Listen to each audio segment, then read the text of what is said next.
he had arrhythmia for 3 months straight. And it was really bad, like could barely work, all of that. We were literally in the hospital all the time. She worked on him. 3 hours later, he like got out of bed and was like, oh my God. And I'm like freaking like, oh my God, what is your heart like in a bad place again? And I come over and he's like, feel my heart. And I went and felt his heart and it was back to a normal rhythm for the first time in months. And this was 3 hours she did after she did healing on him.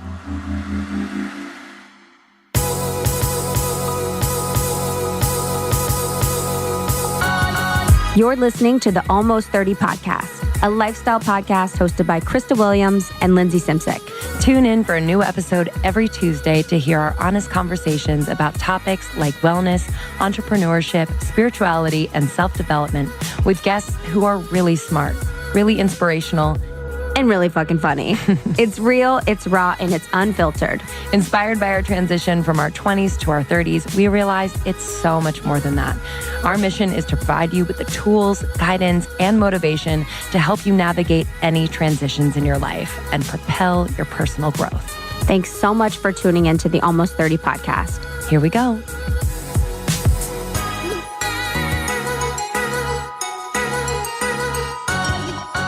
Hello, everyone. Hello. Welcome to the Almost 30 podcast. Thanks for joining us, guys. Thank you How's so everyone much. feeling? For everyone that's new, welcome to Almost 30.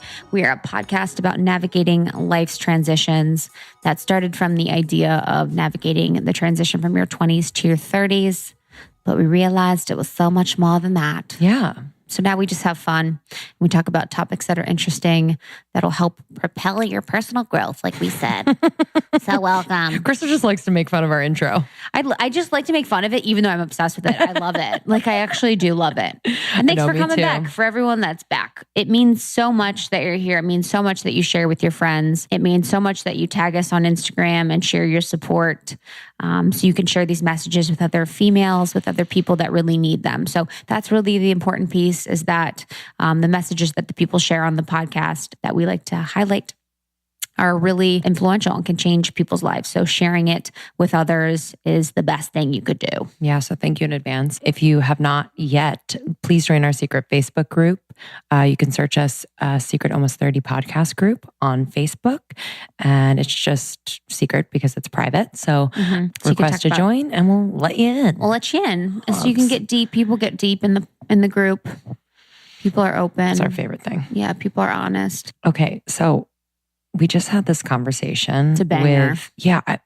Well, you met Millana Snow at Summit LA. Mm-hmm. And what was that like? So I met Millana at Summit LA through Biet, through our friend Biet Simkin. Me and Biet were at Summit, and she said, I have this amazing friend. She's a Reiki healer, and she's teaching this class at Summit.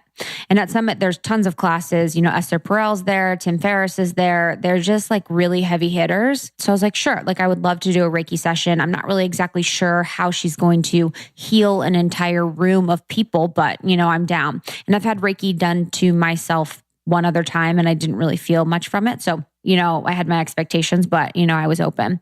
So first of all, got in the room, and Millana is an absolute supermodel. She's a fucking babe. She's got this beautiful hair, beautiful skin. She's just an angel. And, immediately met her and was just drawn to her. She's warm, she's engaging, she's great. And so we did the session. There was probably 70 people in the room. There was no extra space. I don't think they could have fit another body in there, which was really surprising. But I felt completely healed. My heart felt more open. I felt deeper. I cried when she came and healed me. And I actually haven't had that much of a breakthrough from energy work ever. So, she's truly gifted at what she does. And she is just a great example of, marrying wellness with being cool, and being approachable, and being warm and being open. Well, I think part of her purpose, and she didn't say this, but I feel like it is just bringing that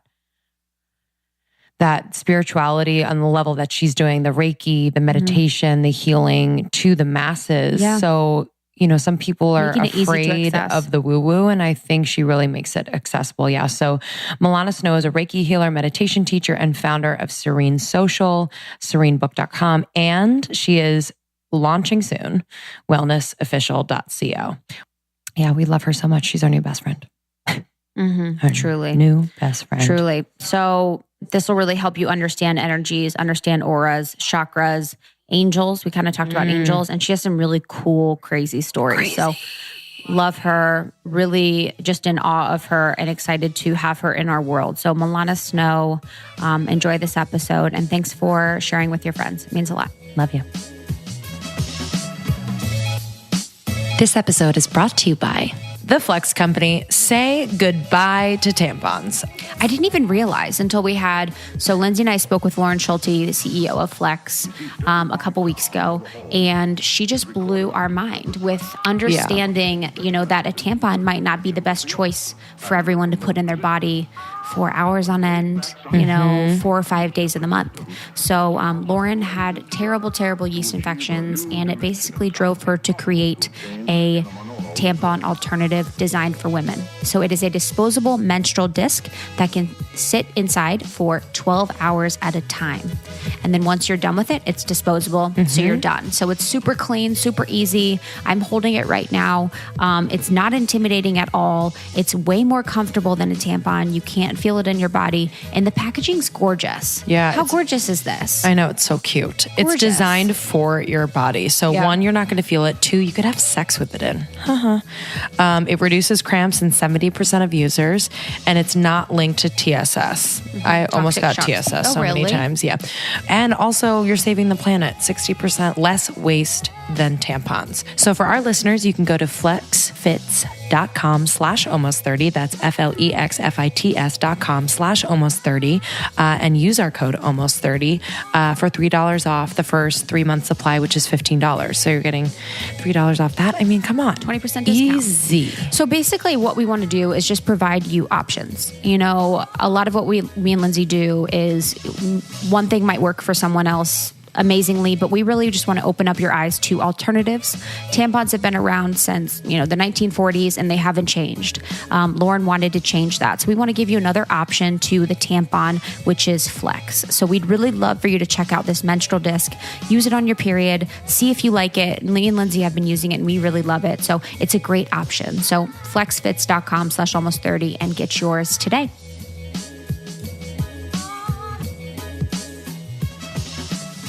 You guys are going to make me laugh. Good. That's what we're here for. I told you about the synchronicity I had, right, with you emailing me. What was No, tell us. Well, it was crazy because I did not see the email that you sent me after Summit at all. I was which like, is par for so the weird. course. Another one unanswered.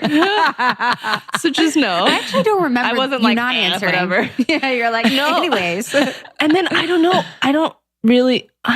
Anyways, I think I was like, Google it. Well, so Hannah Ray. Do you guys know Hannah Ray? I don't actually. If you don't know her, you should know her, guys. Is it Anna R-E-Y? What's her? RAE. RAE. So she basically, she would say it a lot better, but on Instagram you can like kind of get the gist of it. But she works with Native people in Peru, like in the mountains of Peru. Yes, we know her. Yes. We were invited to her thing. Yeah. Her ceremony. Yes. And so I don't know why, but one day we were on Instagram chatting and she was like, "Do you know the Almost 30 podcast?" And I was like, "Yeah, that sounds, I was like, "Yeah, that sounds familiar." Like, "Yes, I definitely know." And she sent me the one that you did with Lacey. Was it Lacey? Yeah. Phillips. Yeah. Phillips. And so I listened to it and I was like, "Oh man." And I heard how she had said, I had manifested this, you know, doing more podcasts. And I was like, I want to do more podcasts. Fuck yeah. And then I think I've like might have looked in my inbox like Almost 30 or something. I don't know. But all of a sudden I saw your email and I was like, oh my God, that's so Perfect. crazy. So I met Millana at Summit and there was like 70 people. It was crazy because it was in a room it was in a, you know, more intimate room, but we filled the space. Like there was not any room for any other bodies. None. No And room. they told me it doesn't have 30 people. 30 people. So I'm thinking, I'm going to have time to talk for about 20 minutes and like share what Reiki is and why we're here. Yeah. And then people just kept coming. And it kind of freaked me out because I'm like, oh my God, I have an hour. I can't tell anyone anything. Yeah. We just have to just do this because I want to get to everyone. Yeah. And it worked. It happened. It worked and it was crazy. Like that's what I thought too when you did it. So I was like, okay, we'll go to this. I was like, first, I didn't know who you were. And Biet Simkin, our friend, was like, Biet was like, Millana's amazing. I want you to meet her, blah, blah, blah. And I just didn't expect you to be able to get to everyone either.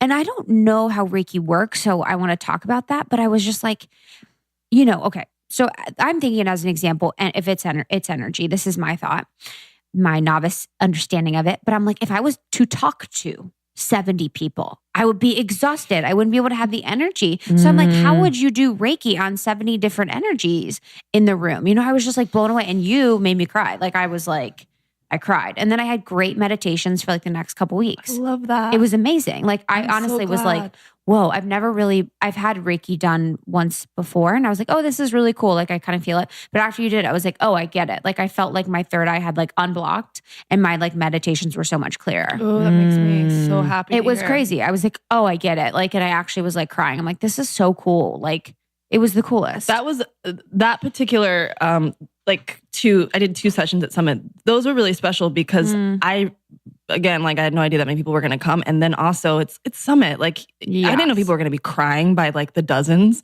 You know what I'm saying? Like I really kind of, I had not a negative expectation, but just kind of like, these people are really cool. And like, these are, people who like have a persona usually. And I just didn't expect to have such a wide open group. I mean, there was a lot of men crying, like boo-hooing. And I just say that to say, like, not that should be the end result when you receive Reiki. Totally. Because that's not like the point of it. But to allow yourself to be that open, and especially for men in a public space, in a space where like you're surrounded by people that you respect or that you know of or whatever, it was just a really special experience. So I'm really happy to hear that feedback because coming from the perspective of being the individual that worked in that room, I can perceive what's happening on an energetic level. I can perceive what's happening on a physical level, but you never know what people are actually thinking and actually experiencing. So it's always interesting to hear the feedback, in tandem with how I experience the healings. Totally. Yeah. And it was funny. I was like laying next to Biet and I was like, I'm just literally so dumb.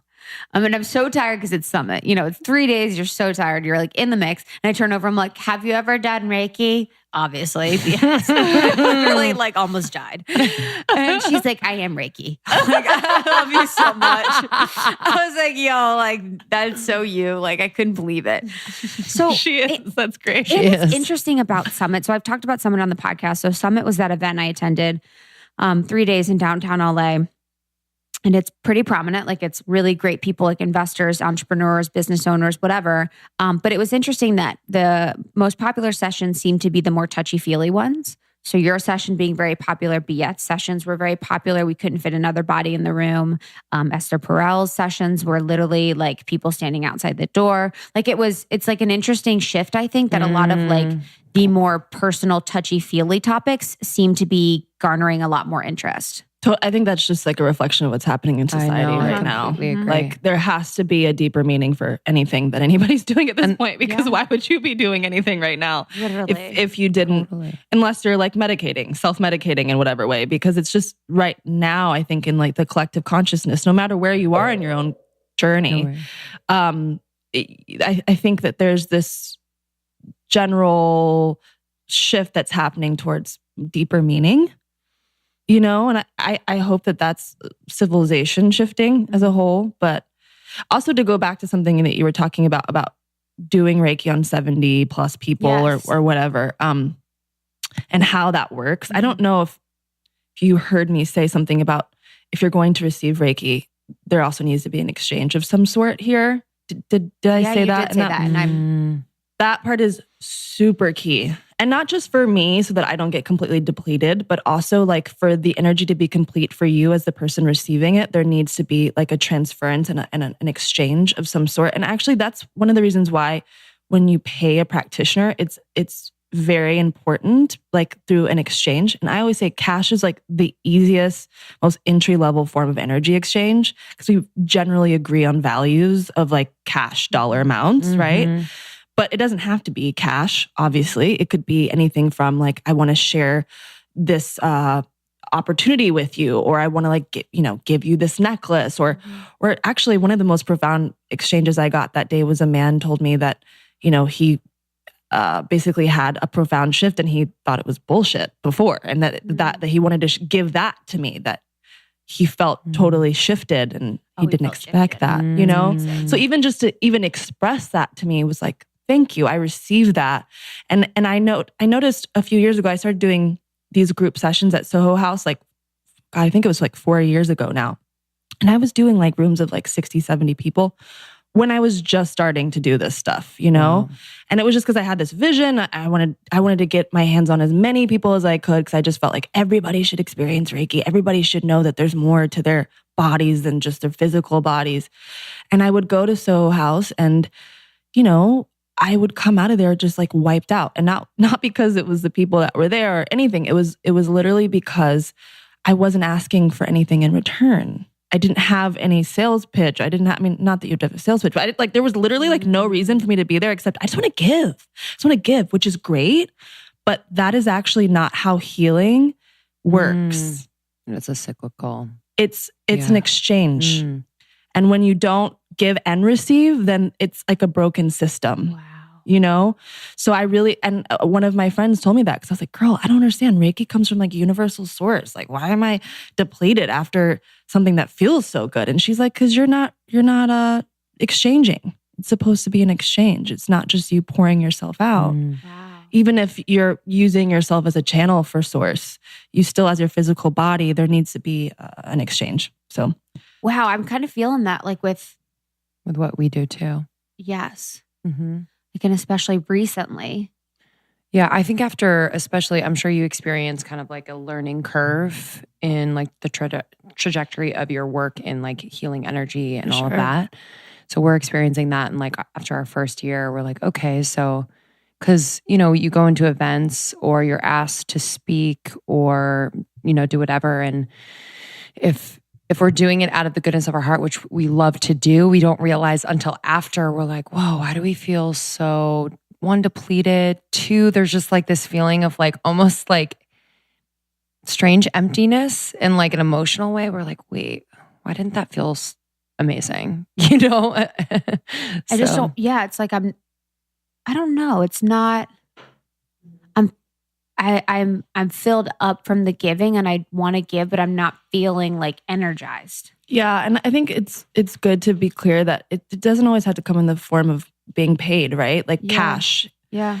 Right. So like, I always say, again, it's like, that's actually like the most dumbed down way to give somebody something energetically, just really easy, and that's great. But yeah, especially as you start to expand your energy and you start to reach more people, which obviously you guys are doing as you guys are growing and growing and growing and touching more people's lives, then you're carrying more energy and then you're bringing in more energy and then you're pushing out more energy. So it's like, you have a larger capacity for energetic flow because you have a larger vessel, if that makes sense. Mm-hmm. So then you have to be even more mindful of making sure that the vessel has like a really good stream in as you are pushing it out because you have a bigger container now.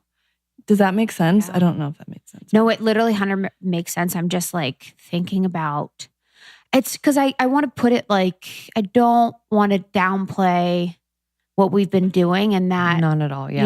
And anyone's part in it, but like, I feel so depleted right now. I feel so depleted and I think it's my own inability to receive. I kind of have a block with receiving. I think that's what it is. I'm trying. I'm like I'll kind of like put myself in the moment. I'm like, okay, receive what they are saying. Like if someone's like, there was Hannah who came to our event, our meetup. She was amazing. She drove in from Tucson. She like woke up early for work, like drove so far, brought us a gift. And like, I was sitting there, I'm like trying to receive. I'm like, I am receiving this energy. And it was almost like overwhelming, like almost like brought me to tears when I was like receiving it. But then I'm like, okay, I don't want to cry. I can't be crying all the time. So I'm like, how do I receive this in a healthy way that makes me feel energized and not like crying? Totally. I mean, I've experienced this and my transition of saying things like I did at that particular meditation of if you're going to receive, there needs to be an energy exchange here. And that shift kind of was reflective of my life as well, being able to make that choice that was how I was going to proceed so that I can continue to up level and expand and support and help more people.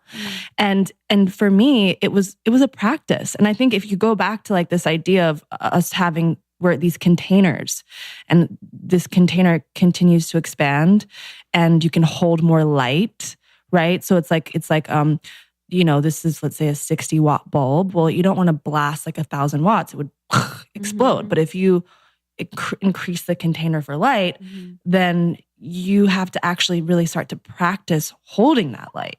And on like an energetic physical level, what I find, especially with Reiki, like when someone really up levels, or when I have personally up leveled, like my energy field expands and my chakras are open and all of that stuff, which we can get into, people tend to like sleep for days after that. And it's not like they're exhausted. They're just like, oh man, I gotta like catch up, because the body has to catch up. The emotions have to catch up. The mind has to catch up with what the soul is doing. So I would say if you have made like this choice, which it sounds like you have, that you want to receive and you want to be open to receiving, know that it's a practice and that things are catching up to that choice.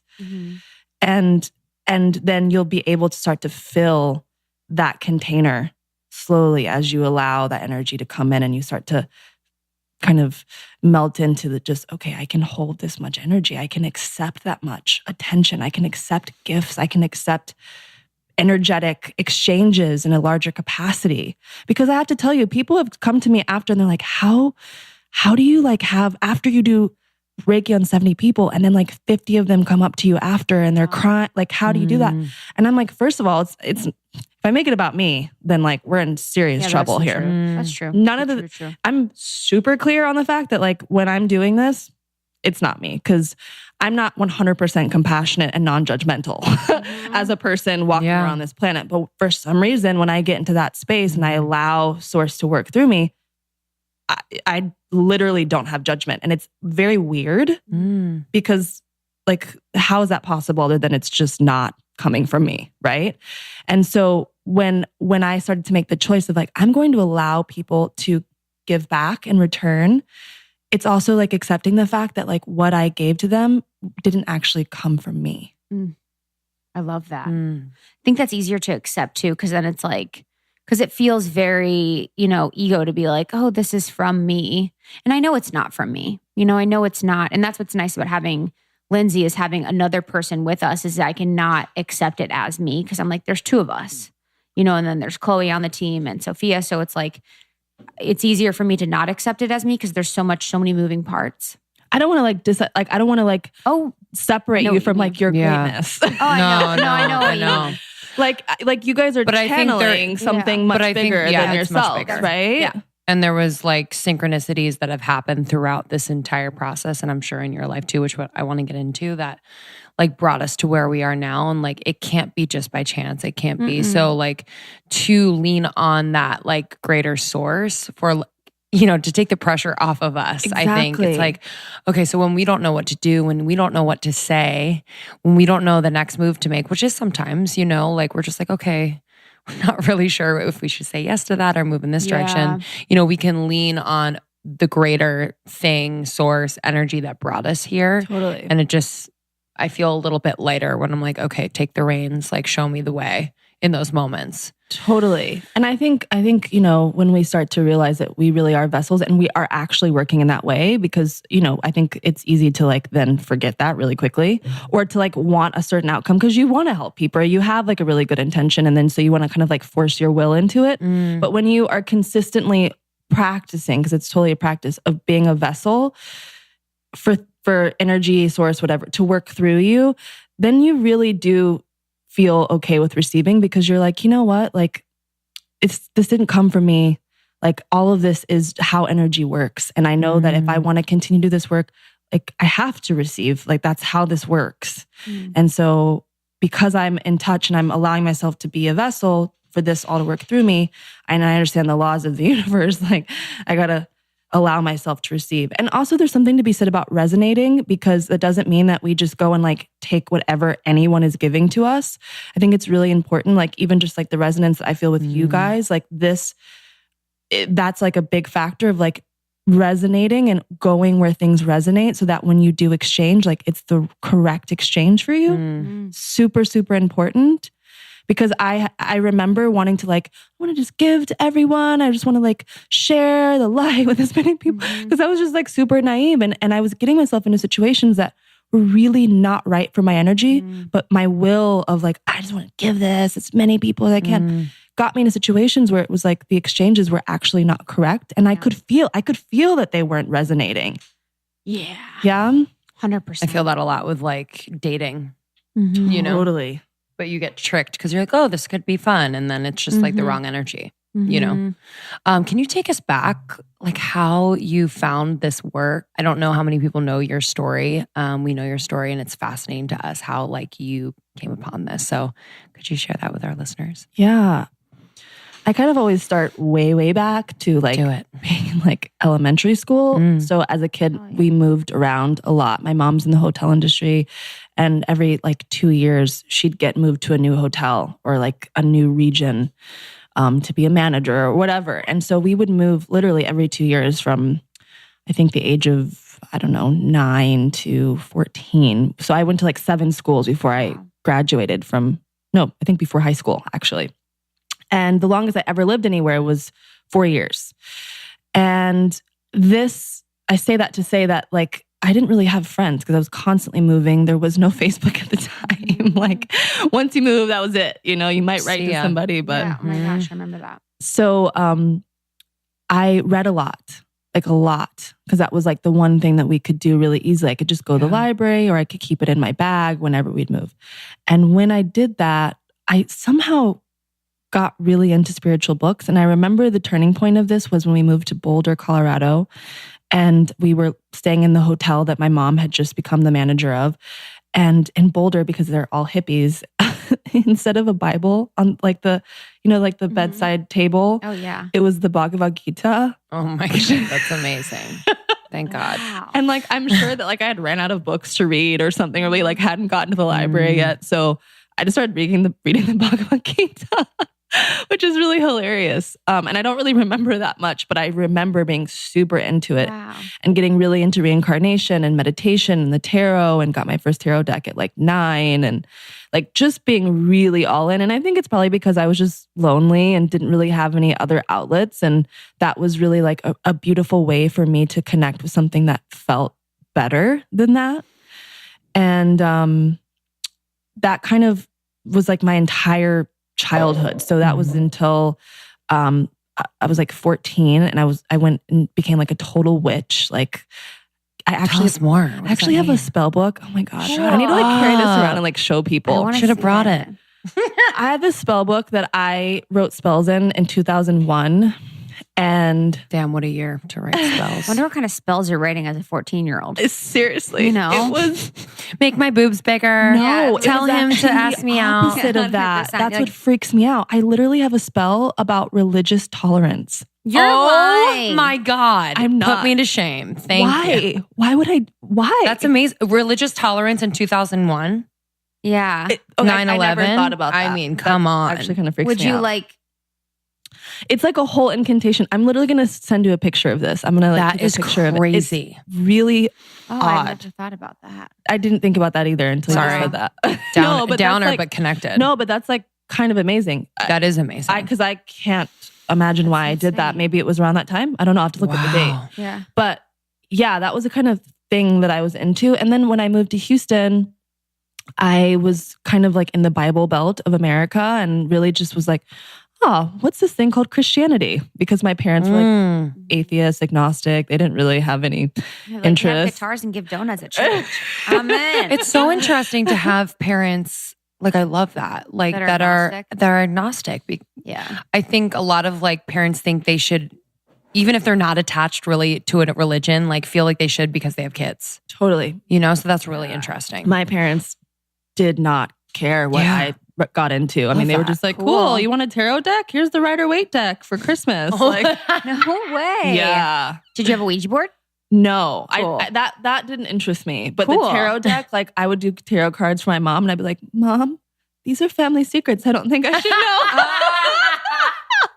My mom will laugh when she hears that because she knows. Oh my God. That's Wait, so you have a hilarious. sister too, right? Yeah. My mom and my stepdad. I have a little sister, and my dad's side, I have 7 other brothers and sisters. Cool. So you're the only from your mom and your dad? Yeah. Okay. Yeah. So, anyways, to go back to your question, I got into Christianity then, and I actually became a born again Christian after being a witch. Which I don't think anybody, if anybody from high school is hearing this, Fucking love You're like, you. I'm done with I'm my sorry old if you ways. felt misled. I'm done with my witchcraft. I'm becoming born again. And my parents were like, "Why?" Like this. Actually, that was the point where they Did were that like, freak them out? like if I would miss church, I would cry. And I was like, this was like from I'd say 16 to like 20. Does a born again mean you're not baptized, or what is born again? Born again means you go and you choose to get baptized. And I'm sure, I mean, depending on like what part of Christianity you're from, there's different meanings. But I actually went and got baptized at like 21 when I lived in New York. And it was, and I would go to church twice a week. Which church? I went to would not have been Hillsong. Yes, Hillsong. I went There we to go. World Changer. I just went. I went to Brooklyn Tabernacle. Oh, yeah. I mean, I was super into it, and I got really, really into it because I just thought, wow, like this is a world religion. I studied Hinduism. I studied witchcraft, Wicca. Like, I want to know everything. So I totally did. And then after a few years, I was like, I think I'm good. I think I'm going to like put this all together somehow. And now I'm going to go to, the more new age stuff and see. So long story short, I've kind of always been that person, and I've always been like doing some kind of woo-woo something. And it wasn't until I started my first company, Serene, did I start to get into Reiki, because we were doing rooftop yoga. And that's like a whole story we could get into if you guys want to. But we were doing rooftop yoga at the James in New York, which we're doing again this summer, by the way. Cool. 7 summers. And I had all these amazing people coming and practitioners, and they'd say, oh, let me give you Reiki, or let me give you acupuncture. And so I would just say, oh, okay, sure, let's do it. And when I received Reiki, the first time was from my good friend, Sanyu. And honestly, and she knows this, I was laying in the bed and I was like, this is bullshit. It's a waste of my time. I don't feel anything. Like, okay, when is this going to be over? And then for the next 3 days, I cried, like purging. And I'm definitely a crier, but 3 days straight, that's not normal for me. So I called her after the 3rd day, which is ironic that it was 3 days too. And I'm like, what did you do? Like, what was this? Maybe I did experience something, but I didn't feel it. Why? And that's when I just took a complete deep dive. I took Reiki 1, I took Reiki 2. And actually after Reiki 1, I literally was so amazed by what I experienced that I said, I'm literally going to give this to as many people as I possibly can. And I started volunteering at hospitals because I was just like, so as you can tell, I'm kind of like that. Like once I get into something, I'm like, whoa, I got to go so into this. Yeah. Wow. I wonder, I was just thinking when you were talking, I'm like, I had a few days of crying, and I'm wondering if that was at Summit. I was wondering if that was after it. It probably may have been. Yeah. I watched it was when I watched that one documentary about the Hasidic Jews too. So I wonder if I watched that when I got back and then was like crying for 3 days. Figure what that documentary is, but that's crazy. So what is happening if you're crying after Reiki? The way that Sanyu explained it to me at the time was that I was releasing, that I had a lot of loss and sadness that I had not acknowledged or allowed myself to feel.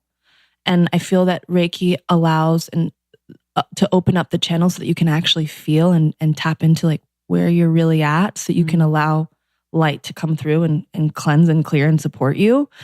And I think looking back, the fact that I really felt like I'm not feeling anything and this is a waste of my time. Now I know that I was completely insensitive to my energy, my own physical body, the way that I was actually feeling. I mean, completely unaware, even as a spiritual person, right? It was I had no sense of my auric field or anything. And so that's really interesting because, clearing through tears is really a beautiful way to just release things that you've been holding on to that you're just not aware of. And that's why it feels so good. Even on like the most simple, like physiological level, you're literally shedding stress hormones. So that's like pretty obvious, right? But also on an energetic level, the water is energy, and you are clearing and releasing things that you've been holding on to in your body on all of your, energetic levels as well. So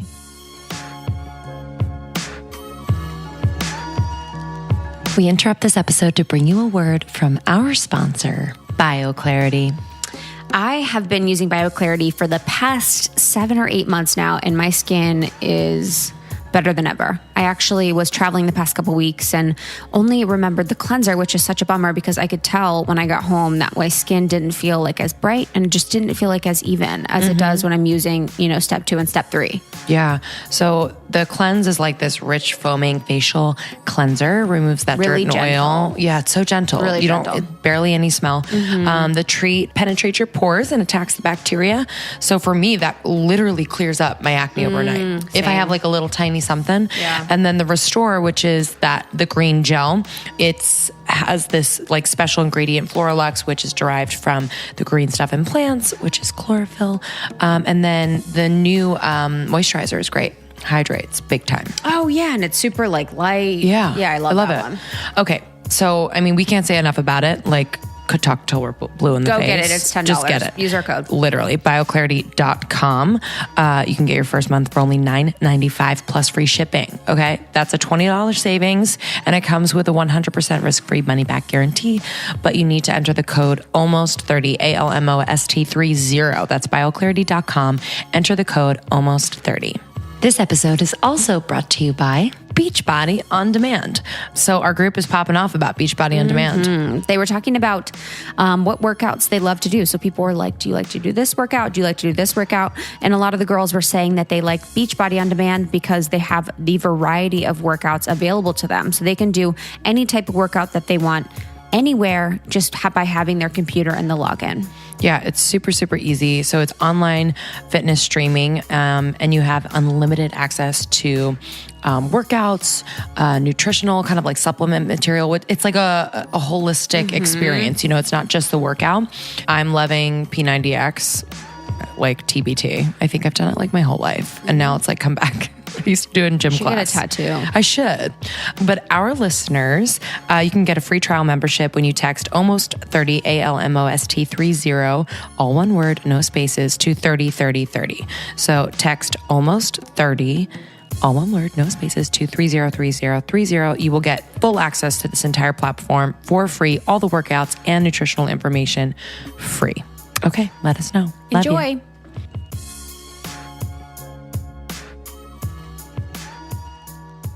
For our listeners who don't know what Reiki is, could you explain what Reiki is? yeah, so Reiki is actually has a Japanese heritage, and it is an energy healing technique. It does work with the energy field and the chakra system. So I think, it's important to say that it is a specific lineage, Reiki. And I sometimes will say it's somewhat interchangeable to say energy work as opposed to Reiki, but Reiki really does come from a very specific lineage of practitioners. And then energy work is kind of like the bigger umbrella over that. And so how many chakras are there, and what is the auric field? Like how many, do we have one, or what is that? Oh yeah. So there are actually, and I'm sure somebody will have more information on this out there, but there are actually 9 chakras that we found now. So there are 7 in the physical body that are interlayered with the physical, mental, emotional, and spiritual. But there are also, in the past couple of decades, have been the higher crown chakra that has been like discovered. Maybe it was always there, but at least our consciousness has allowed us to start to tap into that. So that's about your arm's distance above your head, and that's an actual like chakra. And then the same thing with your feet. So it's like the lower ground root chakra, which is below your feet. And it can be anywhere between a few inches to like a foot out from the base of your feet. And then you have your 7 main chakras. And those are kind of what most people are usually working with or familiar with. And that starts, from your root to your sacral, your solar, your heart, which can kind of also be your upper heart, because there's kind of a little bit of a differentiation between your upper heart and like your heart chakra, your throat, your third eye, and your crown. And something that I thought was really interesting once I started to understand it, because I kind of treat the chakras like a chapter in a book. Once you start to really get into each chapter and you go further, you're kind of starting to understand the full breadth of like that person's experience. And it's kind of like, ooh, this is more information about how this works and how that connected to that trauma. Once you start to go through the different chakra systems, they really inform you. But what's also interesting is that they're connected to the Maslow hierarchy of needs. Because if you look at like your root chakra, it's all about like your most basic survival. I'm just trying to get through life. We're all human kind of needs. And then as you go all the way up to the crown, this is like when we're talking about enlightenment. And that's obviously like the highest level of the Maslow hierarchy of needs. And that's kind of like, self-realization and connection to greater source. So that's also a really cool way to kind of look at it if you have a more like scientific understanding of those things. When you meet someone, can you feel immediately kind of what either is blocked or what they're lacking, or just energetically, or do you have to kind of get into a place? Can you tell that we're lacking today? That's what we're trying to get to. So can you tell me what I need? Yeah, but like, is it immediate? So meaning like, are you walking around feeling it from everyone you meet or come into contact with, or do you have to go into like a meditation or something like that? I personally don't go there unless I'm invited to. I just feel like it's kind of an intrusion. 100%. Okay, cool. And it just feels like a little bit inappropriate for me to like just go there with someone. And it's interesting because some people don't necessarily have like the choice. It just kind of hits them and it's like, I can feel all the past trauma they've had. A lot of people say, oh yeah, like you're an empath like me. And I'm like, actually, no, I have a deep awareness of like compassion and understanding when I'm in that place, right? When I get into my channeled zone, I'm totally like there and compassionate and can understand like, oh, this is pain and this is connected to this person. And wow, that's really deep. I can understand it, but I don't actually feel it and take it in my body. So to like the question, it's like when I'm walking around, I don't even go there unless someone asks me to. Because also, have you guys heard of the human design system? Yeah. So I'm a projector. Jenna Zoe? No. We had her, we had her on the podcast and she does human design readings. I love it. She's so what are you guys? Lunch with, I'm a projector. Yeah. What are you? I'm a manifest generator. Of course you guys are together. Yeah. That is so great. That's a very powerful combination. I think about that every day. Yeah. And I mean, That as reading, you I know, think as a about every day. projector, like it's a little bit different with projectors. I mean, actually as a manifesting generator, you have like some good things to know too. Obviously we all do, but as a projector, like we really cannot tell people what we see unless we're asked. Like we have such a penetrating aura. And I didn't understand this until, thank God, human design. Like people run from me and I will literally be like smiling, like, hey. Totally. And over the years, way before I knew about any of this stuff, I'd like be like at the club and be like, hey, and people would be like, ah. And I'd literally be like, why are they running I from say it me? all the time to Justin. I'm like, he'll be like, oh, like, blah, blah. I'm like, well, I freak people out a lot of times. Yeah. Literally, I freak people out. Because you see them clearly. Freak them out. I don't care. I freak you out. Yeah. And so because I know that like, that's just what it is. Like, I'm just carrying that perception. I'm not even about to like start dissecting you even more further. Yeah. Unless you ask. And then I'm like super excited because I'm like, oh my God, yeah, let's dig into this. Like, I'm totally down to share what I see. Because then of course, projectors are all about like being seen as well, being recognized for seeing. Because we want to share, we want to like help support every person that we can. That's kind of like inherent in our way, but we can't do it unless we're invited. So that's the double. I think it's for me, the projector too, is always like the in and out. So kind of like whenever I go into situations, it's like I kind of see where I'm needed or where I'm valuable. And then I'm kind of out. Like I can't really just like dawdle and hang. I don't really hang. You know, I'm kind of going to figure out who I can talk to or who needs me or what could I do. But then I don't really want to like fuck around and just like, you know, I want to go where I'm needed and then be out. Totally. You know? Yeah, totally. Yeah. And that's like a very evolved perspective. Yeah. That's good. Or rude, whatever. Could be perceived either way. Well, I think the less evolved take it as rude, and then Yeah. those that are a Well, I little make bit them more feel evolved. good. I'm not being like, No, peace, no, bitch. I know. I'm just saying, like if people aren't aware of that intention, you know what I Totally. mean? And then you're like, yeah, I don't care. Yeah. Well, they should just listen to your podcast and then they would know. Then And they would know. Download it. Sweet. You were talking about how the chakras are like a chapter of a book. So it's like, so if you were to work with someone on a healing level, would you work with them from chakra to chakra, and then you would receive information about them through the healing? Yeah. So it's interesting because sometimes people will say, you know, I do these group sessions and sometimes I literally get 30 seconds. You still get the energy if you're in the room. That's what's really cool about group energy. So if you're in the room and you're open to it, I could be over there and you could think that I'm here, you know? So that's what's really cool about that. But if I actually have time, then I can get the full story. So if someone's like, oh, I felt that you spent a lot of time on my heart. Like, what does that mean? Sometimes the chakras also like don't want to talk. They just want to release. And maybe it's just like my own ability to perceive perhaps. But what I have experienced is sometimes it's like, we don't need to get into like the layers of why my heart is closed. We just need to open it up and let it out. Right. And so I find that when we spend more time in the chakra system and we go through each chakra and I just listen and I spend time, then there's like a bigger picture that starts to be told. And it's really interesting. So I have like a little bit of a story on that. Yeah. A few years ago, a really good friend of mine had a really bad breakup with the man that she thought she was going to marry. And we had a couple of girlfriends who were kind of going through like tough times. So we did like a women's energy healing, like emergency session at one of my friend's houses in New York. And my friend came and she was just like a complete mess because she had just broken up with this guy like 2 days before. And I was just positive that I was going to be working on her heart. Like, oh, her heart's going to be broken. Like, I'm going to be working on her heart. And I get to her and her heart is like wide open. I'm like, whoa, her heart is actually like super good.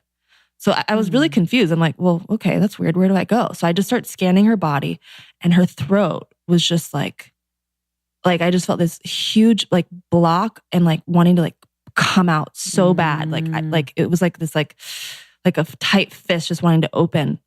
So I was like, okay, wow, I'm going to work on her throat. What does this mean? And my hand was literally, without me doing this, right? So I'm moving my hand right now. It was just bouncing off of like her throat, basically. And I'm just like listening. I'm like, what is going on? And then I realized, oh my God, for the 2 years that she was with this guy, she never expressed herself authentically. And that was where the pain was coming from, that she had not expressed her truth for years. Wow. And like now she's like, it was like literally saying like, we want out. I want to say who I am. I want to be who I am. I want to express fully.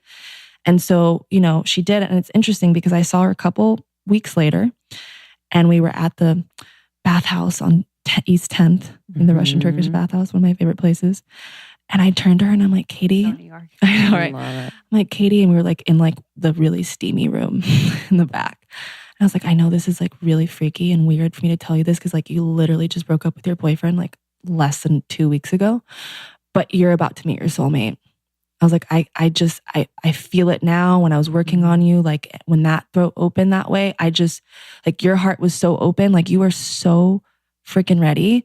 And she's like, don't tell me that. That's like horrible. Why would you say that? And I'm like, I know, I'm so sorry, but I'm telling you in 30 days, I swear to you, you guys, I swear to God, she is engaged and she re-met the guy that she's marrying this year within 30 days of us being at that sauna bathhouse. And it wasn't because I like proclaimed it. It was because she was ready. And that throat chakra was not like, it was so blocked. She wasn't expressing her truth. So like she couldn't be with her soulmate. So that, I don't know if that That's so cool. it's really, really cool. I screenshot the photo that she sent me of like, oh my God, we got engaged. And like, I will never forget that day in the steam room. Like I will never forget it because, you know, also sharing that with somebody is very vulnerable. Like, you know, super scary to say something so bold. I don't feel like I'm a psychic. So it's like, oh gosh, you know, this is really strong. I have to tell her, but this is pretty bold. So she re-met him. Was she dating him before? She had, at the time, he was a yoga teacher and he met her through a mutual friend. And I guess our mutual friend, like a couple days later, had said, something about that guy. And my friend Katie said, hey, what's up with Dominic? Like, maybe I should meet him, like see him again. Maybe we should go out for coffee or something. Like, I guess she just like randomly thought of him after our friend mentioned him. They go out to coffee and it was literally like, that was it. Like they were together basically after coffee. And I think she had met him like a year before and she was probably in a relationship or something and it was more casual. And that's so interesting. Whoa. Because I had met Justin. Let's bring this back to me. But it's just interesting because I'm thinking about, I had met Justin when I was in college one time. I was a sophomore, he was a junior. And then again, 4 years later. So it was like, I remember my psychic that like literally predicted my life today, Janet, she moved from Chicago. I don't know where she is. But she's like, you've already met your soulmate. And that was before I was with Justin. And I was like, no, I haven't. Like, I know I'd be with him, blah, blah, blah. But I bet you at the time, like I was probably blocked in some ways and obviously had to like go through growth, but like, that is so interesting. Yeah. That was a great lesson for me too, on so many levels. But it just really, it also kind of goes back to like this idea of how each chakra is interconnected, but also like plays its own role. Yeah. Because, your heart can be wide open, but if you're not expressing your truth, if you're not like really speaking from a place of authenticity of like who you are, then you can't really do anything with that open heart chakra. Totally. My throat is like feeling it talking about this. Yeah. What are the, not symptoms, but what are the characteristics of other chakral blocks? So like crown, third eye, what does that look and feel like? Oh my gosh. There's just so many. I know, I'm sure. But maybe ones that you see most, should write a book most on often. this. You should. That's a lot. We're proclaiming it now. Millana Snow. We'll write it. Yeah, because I'm just wondering. On our cover. It could be our listeners. With my chakras open. I know, literally. You're just butt ass naked. It'll be light beams that will block all the goodies. Actually, that sounds gorgeous. I love it. Will you guys buy that book? So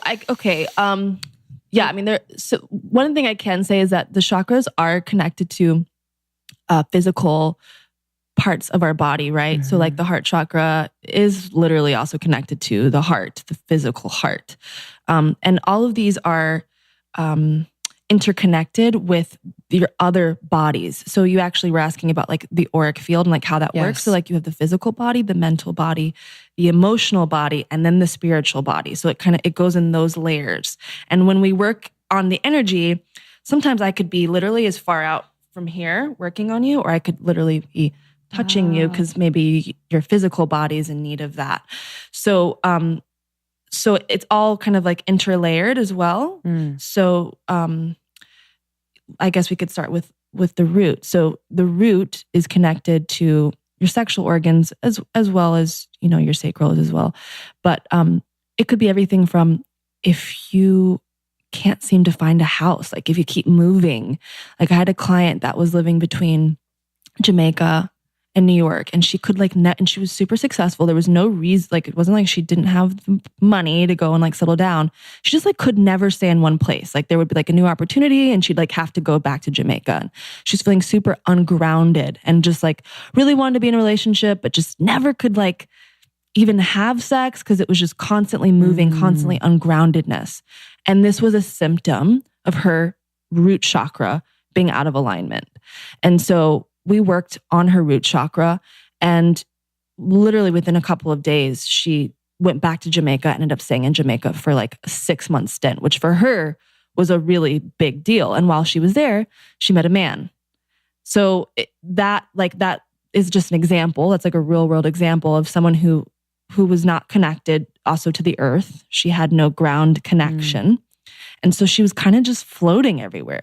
And what's really interesting about that, like in the universe, it was like really legitimate things came up, like, oh, now we need you in London. Oh, now we actually need to come to Nairobi. And like, of course I'm going to say yes to that. I'm going to go there now, But she didn't want that. That didn't feel good to her.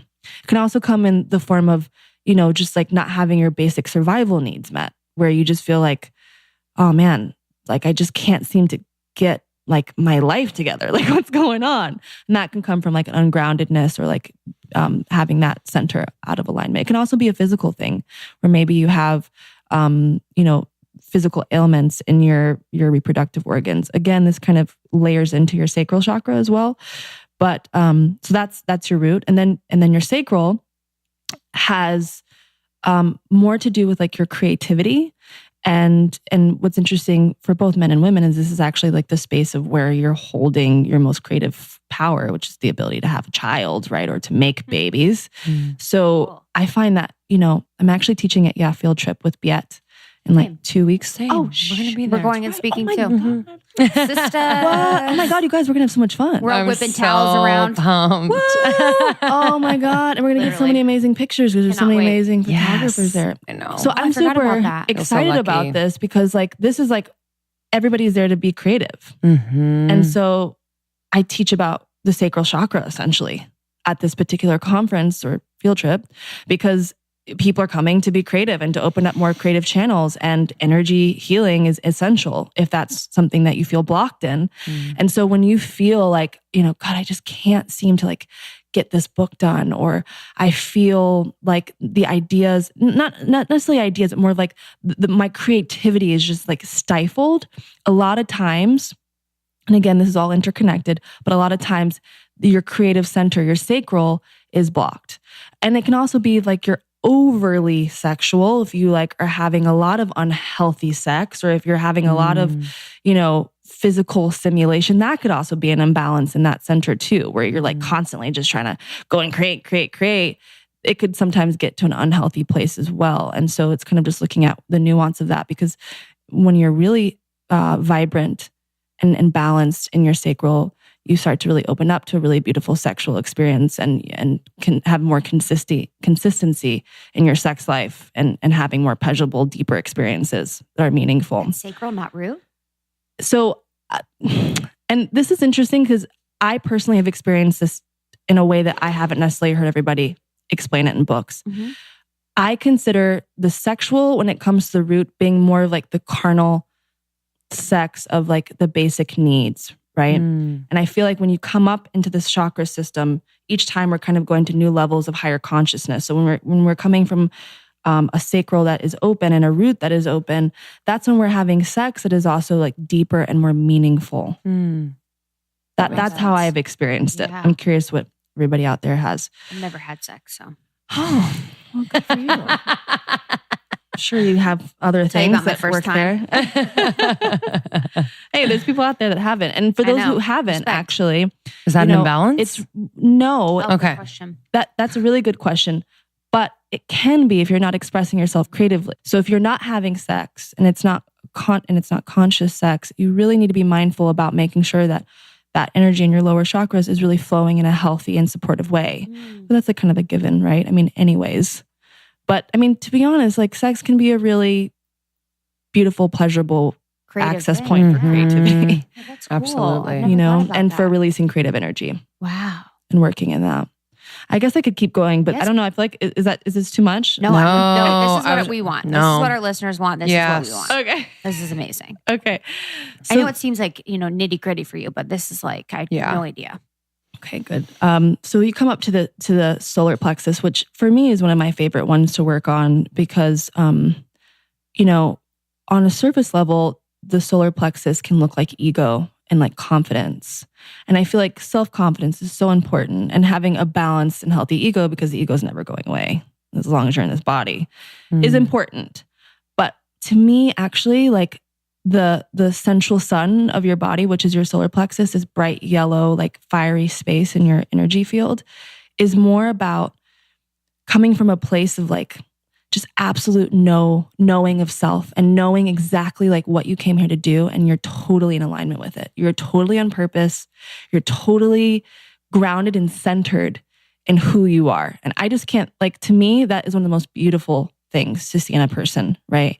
Because you're just kind of on fire and you're in purpose, and you're at least, no matter what, if your other shit is off whack, you're at least like, you know where you're headed, you know? Totally. Yeah. So to me, I really love to work in that space. And it's been really interesting, especially when experiencing that over time with a lot of different people, or in like a group setting. You can kind of pick up on like certain themes in certain times of year, or like, when certain like things are happening in the world or in the universe, you kind of pick up on like where this might come up as more of like a theme amongst people. And I personally find that this is something that like consciousness is really working in right now, like really being in purpose, centered in a place of knowing self in a really deep way, right? And then it can be then perceived as like confidence, but it goes way beyond that. And so when that's off balance, right, we actually see people kind of hunched and protective of that space. And that's when people are kind of small. And that then kind of, I mean, did you kind of even just feel the way that I like changed when I did that? Mm-hmm. Like your energy field even shrinks, but like when your central sun is off whack and your solar plexus is like not vibrant, you kind of start to fold into yourself. And what can also come from that can be like shortness of breath, digestive issues, which can also be connected to your sacral as well, because they're all interlayered. Mm-hmm. It can also just be related to not being able to really digest your food and not really being able to digest your life, ironically. Yeah. So that's something to really look at. But even just like, you can just on a physical level, you can kind of see when someone is not really fully expressed in their solar plexus, when they walk into a room and they're kind of just like this. I mean, it's very easy. Wow. As opposed to when someone walks in the room and they're open, their shoulders are back, and their solar plexus just like, you know? So that's something that's really interesting, because if you can just pick up on that in yourself and you just kind of notice like, I'm a little hunched today and I'm like kind of protective of the space, then that can kind of be a little reminder that, okay, maybe I could open up my solar plexus. And that's something you can do mentally, and you can work with your own energy field with your hands and your intention that you want to open up that space and you want to tap into your true self. Then you come up to the heart, which is expressed in green in most like chakra charts, but it is also pink in the upper heart. And as I experienced it with the main heart chakra, is that this is really coming from, obviously, like from your heart space. So being led with your heart. So really tapping into and listening to your heart, following your heart's guidance, expressing from a heart-based place. But when it like is really off whack, when we go really far down the line of not doing that and not being open in that center, that's when you start to have heart problems. And, you know, I have an ex-boyfriend who I love very much, and we are still very cool and close. And he had that for a long time. And his heart was physically in such a bad place. As a young guy, wow. He was convinced this is a physical thing and we need to look at this as a physical thing. And, you know, as his girlfriend, it was like, you can only say so much sometimes, right? It's like, it's not really just a physical thing, but it's your heart. So we got to like... I need to like leave YouTube's up on his screen and be like, what is that? Yeah. Oh, I don't know. That's weird. So weird. Maybe you should look at it. But yeah, it was definitely like that. And I remember his heart we were in the hospital every week for months because his heart really did have arrhythmia and he really was having really scary experiences. And so I knew, okay, this is definitely coming from an energetic space first that has been prolonged, hasn't been worked through, a place of not expressing his heart's desires, not living, like definitely connected to his heart, a good person, but not living from like his heart's needs to express, right? Which is different than like using your voice. And it's a little bit subtly different. Again, all this is working together, but it's a little bit different than like living on purpose. It's like just coming from a more heartful place of like, does this make sense? Yeah. It makes complete 100%. sense. So what did you do? Did you help heal? So I basically begged him. I said, if you're not gonna let me work on your energy, like before you get surgery, because he was actually going to get surgery. It was about a week before. I was like, please go see an energy healer. I totally get it if you don't want to see me. And it may not even work because we're just like so enmeshed. Yeah, totally so true. Yeah. But please go see someone. And he found this woman that he Googled named Caitlin, who is my healer to this day. Really? And he like found her like on the third page of like Google search. And I remember he came to me, he's like, so I like prepaid for this healer for my heart. And it was like, I don't know, it was like $86. I figured like, why not just prepay it? And I was at first I was actually like, oh, you just like randomly found this woman who's in the UK. Like, okay, but you won't go to me. Okay. Yeah, sure. But Caitlin, I mean, she worked on him Via phone? over the phone from the UK. And Really? I was in the house when she worked on him. He had arrhythmia for 3 months straight. And it was really bad, like could barely work, all of that. We were literally in the hospital all the time. She worked on him. 3 hours later, he like got out of bed and was like, oh my God. And I'm like freaking like, oh my God, what is your heart like in a bad place again? And I come over and he's like, feel my heart. And I went and felt his heart and it was back to a normal rhythm for the first time in months. And this was 3 hours after she did healing on him. So that's really interesting. He didn't get the surgery. Thank God. He didn't because when he went back to the doctor, they said he didn't need it. Crazy. Wow. Crazy. So, and years later, do for the bags under my eyes.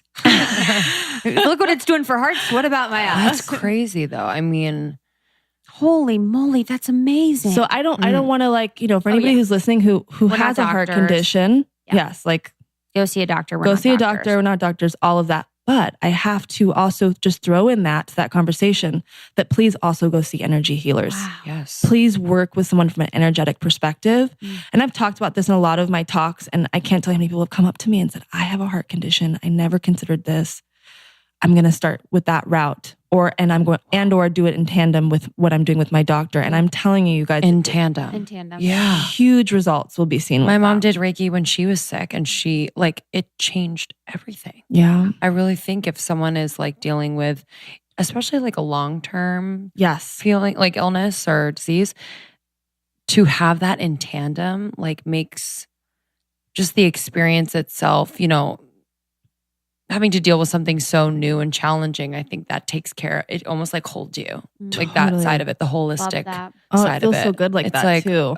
Just hold me while I go through these tests and this chemo and this whatever. It's like it's holding you through that. Yeah, totally. I love that you said it like that because that's totally how I've experienced it too.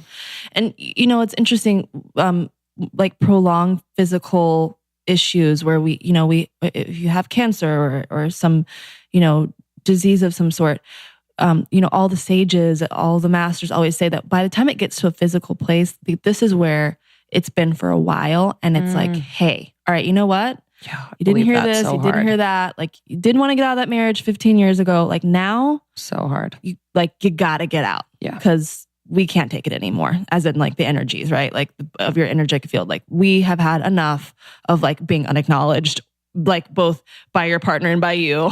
So we're going to send you this physical ailment so that you wake the fuck up. I don't know if I can say that. Am I allowed? Yep. Yeah. Oh yeah. We've already dropped some F-bombs. So that's really interesting by the time. And that's really hard for us because I've had physical ailments that are really painful and energy healing has really supported and healed me in pretty miraculous ways. And it's hard when you're like, dang, I let this go that long. Like that hurts so bad. Yeah. So just forgive yourself. If you're one of those people out there that this resonates with you, forgive yourself that this was the process that you needed and that you took the time that you needed to get to a larger realization and that it's not too late. Yeah. Even though it's been expressed in the physical, it's not too late. So you can use energy healing to support you and it will do that. Justin's mom's a Reiki master too. Oh, that's awesome. Was there levels? Yes, there are 3 levels. And I should say, I'm not technically a Reiki master. After Reiki 2, I stopped training. And it was just one of those things where I just felt like, I don't know. She's a Reiki master. I don't know. I didn't know there was levels. So shout out. Yes, 3 levels. But she does to cancer patients. She volunteers at the hospital and like gives Reiki to cancer patients. And that's like my part mom of like what she does. Yeah. Mm-hmm. That is amazing. So do you know, is Caitlin still teaching? Is she? Yeah. Or does she work? Yeah. She works with you? I actually need to find like, what is Caitlin's website?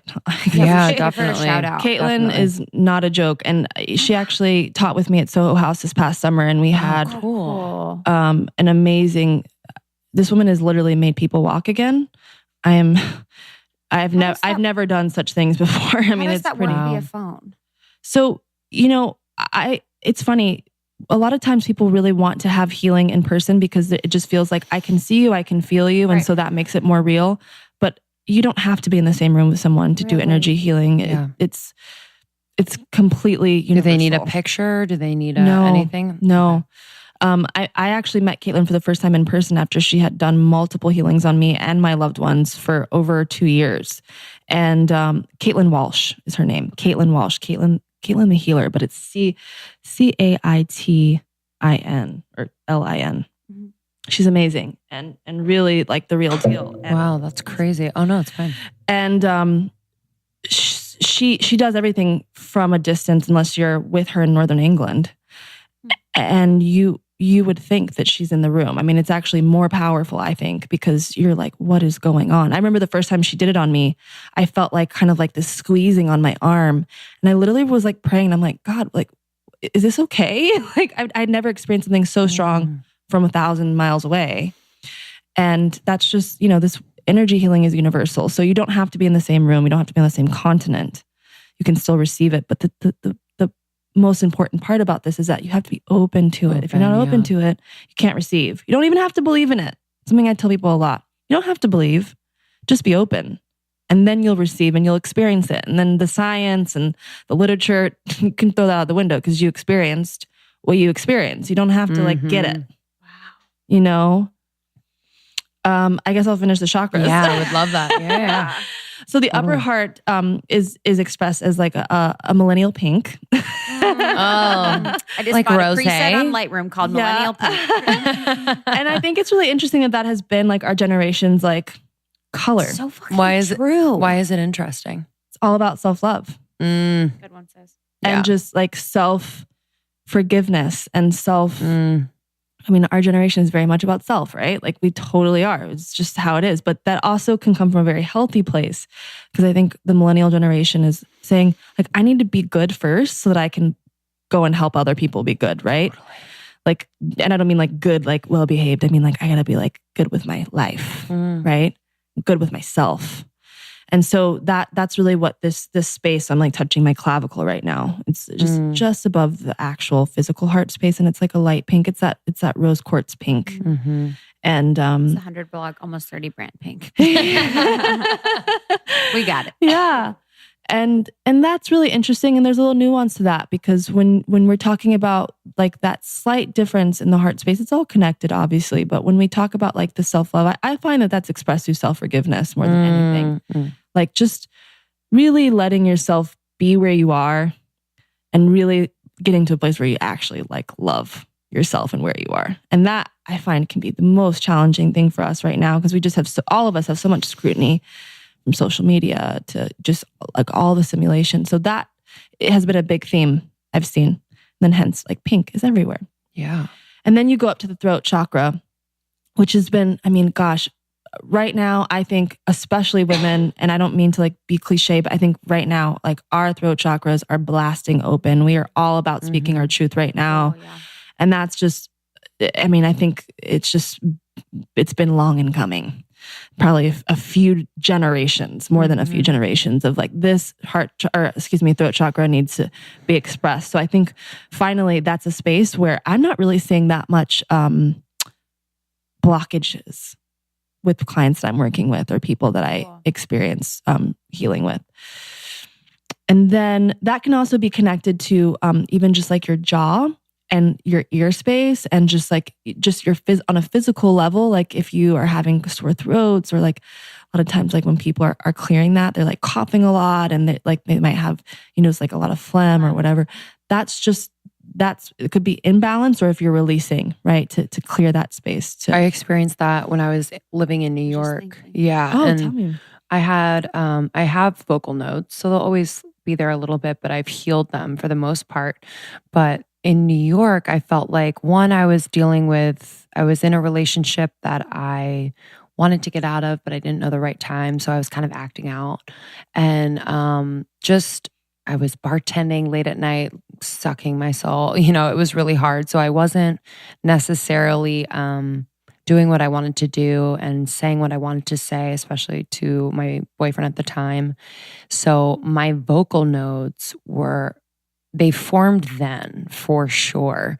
And then when I started teaching Soul Cycle in New York, I lost my voice almost right away. Wow. So I would lose my voice once a week. Even when we started the podcast, I would have this like raspy voice and everyone's like, oh, I love your voice. I'm like, no, this is actually telling me so much, like that I'm really so amazing. You know what I mean? That. But I didn't know about my throat chakra. And then Krista gave me lapis or lapis. Yeah. Lapis. Which is great. I love when French. she says it in French. Love French. The lapis, the blue lapis. So I would sleep with it on my throat every night. Oh, that was such a nice gift. Yeah, it That's was a real beautiful. friend right there. I know. Oh, no. Yeah, she brought me Well, in. it was crazy. Like, I mean, we would have times where we couldn't record, you know, because her voice would be so bad. And it was crazy because when I met her, I didn't know that she sang. She was like, yeah, I sing. I'm like, oh, okay. You know, like, I'm like, okay. And, you know, people are like, I sing, but Lindsay's got a voice. Wow. And so it's been cool too to like see her heal her throat and now she can sing again. Like in the way that she more so it's just like I feel like myself again. Yeah. So singing was a part of me Of course. at some point. And, you know, speaking my truth and being really comfortable in where I am, not having to like wonder like, oh, is he going to think that I'm too much or weird when I say Totally. that? It's really been over the last 5 years since I ended that relationship, literally getting back my voice and opening up. So Oh, I love that. right, and too with Soul, it was hard too. You'd have classes and she couldn't I couldn't speak. speak. She had to literally be in class like trying to not talk, you know, as a teacher. Like it was like so crazy. Wow.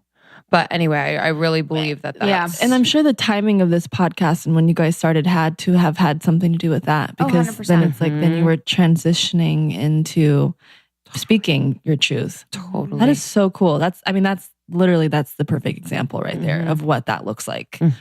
And, you know, for anyone who does still feel like they are not open in their voice and sharing, I would just say as simple as using a crystal. I mean, on any of the chakras, it really is. It's bringing like love and attention. I felt like I was like, oh, I should definitely like give this some love. Yeah. You know, instead of being so sad and frustrated. Totally. Because then I would like, and I would get TMJ and I would like, you know, it was all connected. I would go into an audition room and not be on my voice. Yeah, You know what I mean? I'd be like, wait, who was that? That just walked in that room. Totally. So to really, yes, simply putting a crystal on it to bring attention and love to that space. This episode is also brought to you by Oh yeah, Lola. Lola. Organic cotton tampons. Enough said, y'all. Enough said. You got to See ya. be using organic everything. So especially needs to be an organic tampon. If you are putting something in your body and it is sitting in your body for hours on end, you need to make sure that it's organic. And that's why we love Lola. And what's so great about Lola, you can go to mylola.com and customize your box that you get. It's delivered straight to your door. You can get super regular, light tampons, pads, whatever you want. Customize your order, which is so great because like, you know your flow, you know, and your flow's not the same as the next girl's flow, okay? Okay. Anyway, we love Lola and it's so convenient and so safe. We care about what goes in, on, and around our bodies. So mylola.com, you can use our code almost30, ALMOST30 for 60% off your first order. Okay, so mylola.com, almost30 is the code, and you get 60% off. Let us know if you get it, if you love it.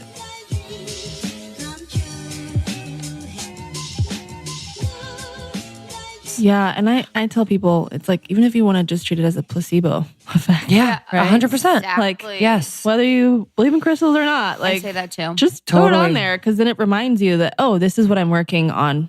This is where I'd like to move Yes. forward. That's so cool. And so then you got the third eye. And I love the third eye because I think this is something that people are really starting to open up to in terms of being able to see beyond the physical layer. And I really like to get people to get a little bit more mystical. Like I like to kind of push people off the mystical cliff. And and the third eye is a really good place to start because a lot of times we'll perceive things that are not physical and we'll write them off. and we'll say, oh no, I didn't see that. Or it's something as subtle as, let's say you're walking down the street and you really don't have a particular way that you need to go to work. Let's say you live in New York, you don't really have a particular way. And you just kind of like have this like perception that like maybe like taking a right looks brighter.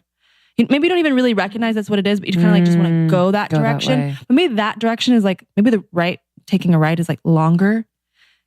And then you're like, oh, that's the long way. I'm going to just go left. Well, what the third eye is actually trying to say is like, go right, because that's where your business partner is waiting for you and you're going to bump into them around the corner or whatever, right? Or that's when you're going to like find $100 bill under the trash can or whatever, And so when your third eye is open, that's when you're really in a space of acknowledging what is beyond the physical level of perception. And it's really fun because that's kind of where life opens up, I find. Like that's where obviously you want your whole chakra system to be open and free flowing to really be in the flow. But I find that when you really pay attention to that perception of seeing beyond the physical realm, that's when like really magical things start to happen because you allow yourself to accept that it's there, that it's coming to you and you can see it.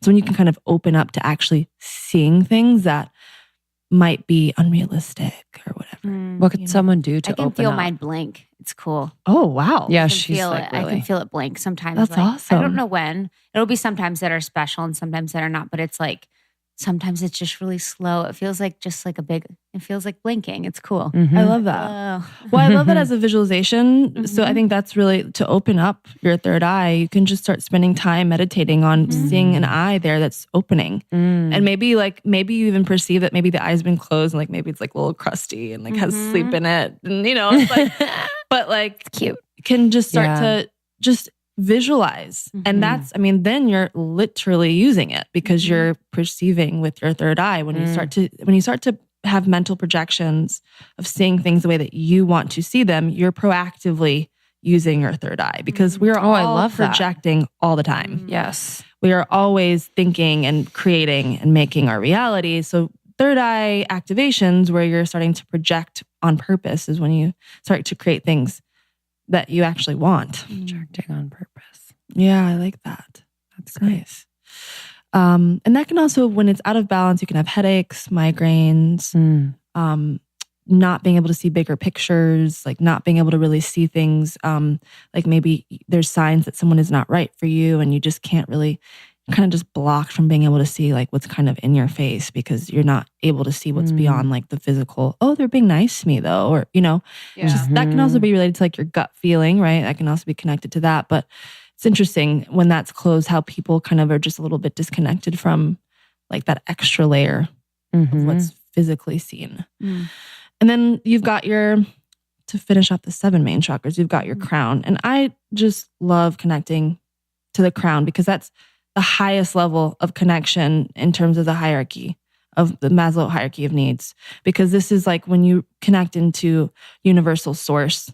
And that's when you get out of your head and out of this place of thinking that your mind can answer all of your problems. And you tap into where there's only solutions. And you tap into this space where everything is all worked out. Everything is all good.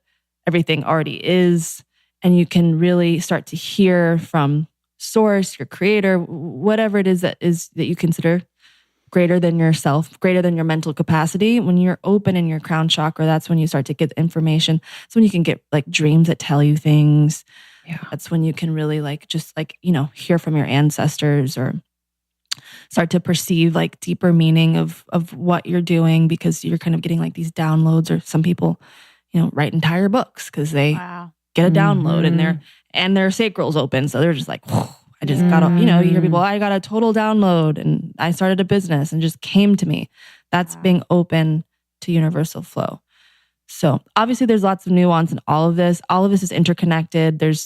They all kind of interplay together. It's interesting to see when certain things are open and certain things are closed, how that plays out in someone's life.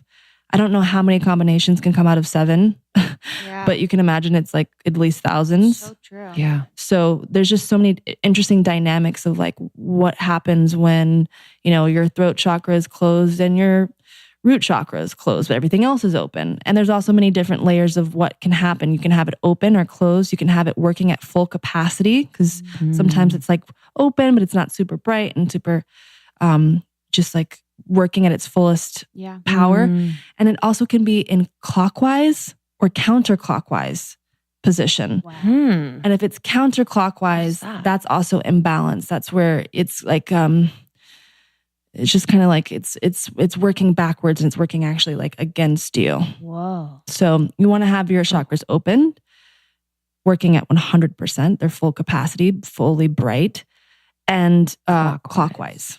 Wow. What are the chances that someone's working at that capacity?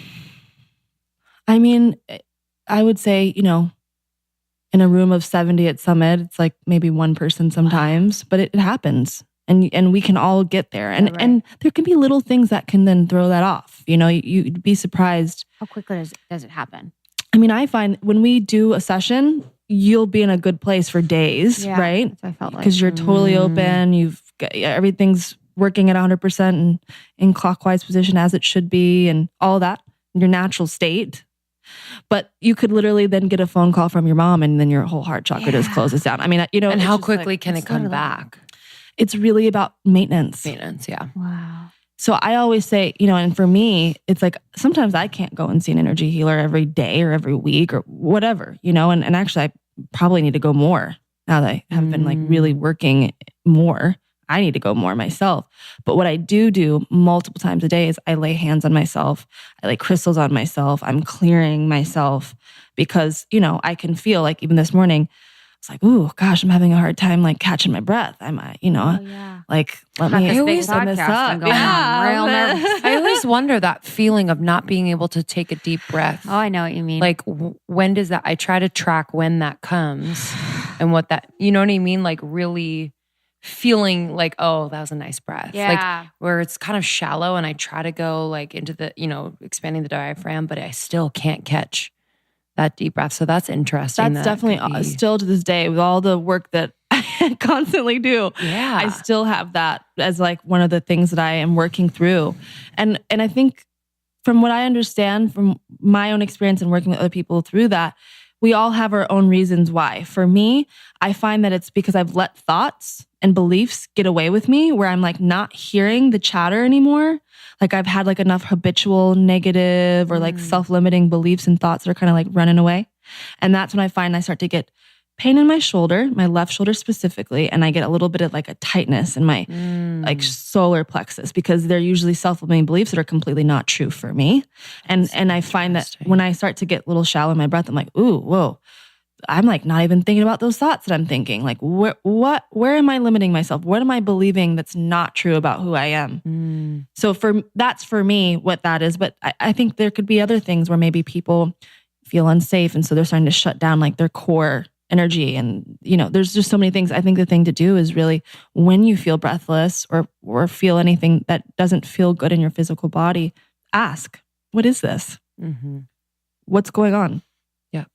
Yeah, absolutely. And just listen until you hear the answer. I completely. Do you ever have angels come through? Do you work with angels at all? Yeah.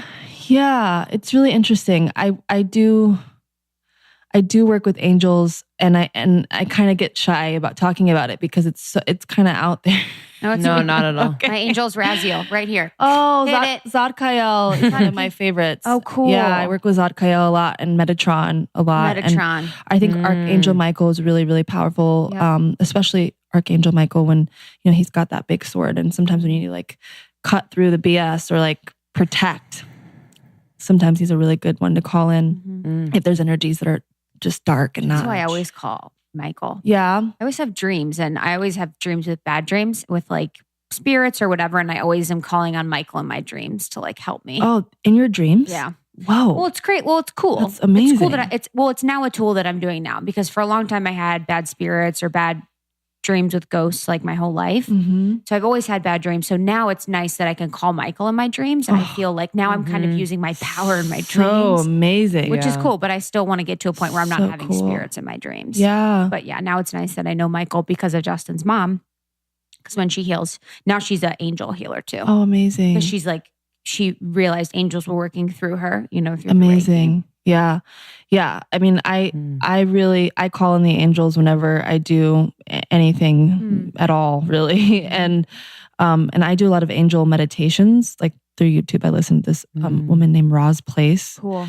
And she like works with all of the angels. And I actually listened to one this morning with Zadkiel. And I've had some very trippy experiences after where I'm like, whoa, I definitely felt Zadkiel in the room and had an amazing experience after. The angels is where you get trippy.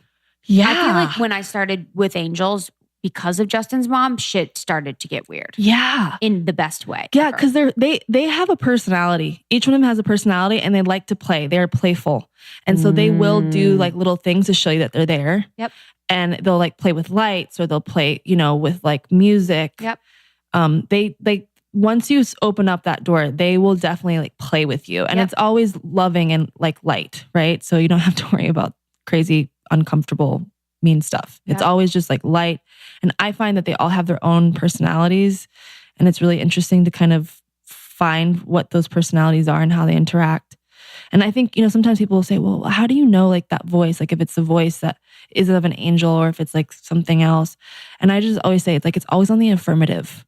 The angels and the universal light source, they never, they don't say never. Like they don't say don't. It's like always like this way of speaking to the affirmative. Everything is affirming what you're doing. Yeah, everything is like how things are good and how things are going well. It's never how things were or how things aren't. So if you hear things like you're not, even if it sounds positive, like you're not a bad person, like that's probably just you talking to yourself, right? But when you start to hear things like you are light, like that's something. That sounds nice. Where is that coming from? It's coming from a higher, lighter source. And so that's always a really good way for me because I definitely will get some energies. I pretty much tend to have mostly light energies that speak to me. It's very rare that it's dark, but sometimes even the neutral energies don't feel as great because I'm used to rocking with some angels, So I'm the neutral, just random family member hanging out maybe from 2 generations ago. Sometimes it's cool. It's hey. Yeah. It's maybe some ancestral stuff. Wow. Do they talk to you? Definitely. Wow. And sometimes I've actually recently started to hear more when I'm working with people from their loved ones that have passed, and it's been actually very uncomfortable for me because it's new for me. And I actually just was it 2 weeks ago, someone's dad came through, and I knew her dad had passed, but I definitely felt him in the room, and he was telling me to tell her things, and I actually said to him in my spirit, I don't feel comfortable telling her that you're here because I've never worked with her like this before. You need to talk to her and then I will confirm it. So I said, I could definitely feel that she was going in deep. And so I said to her, what's going on right now? Talk to me.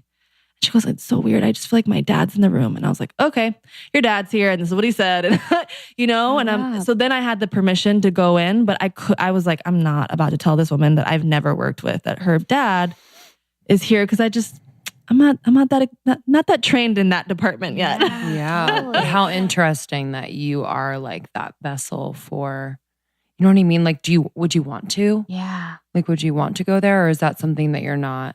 I think I've made a soul contract before I got here that I'm only going to be working with the light. Whenever I've had any darker energies come in, I'm like, nope, not talking to you. I don't even care what your name is.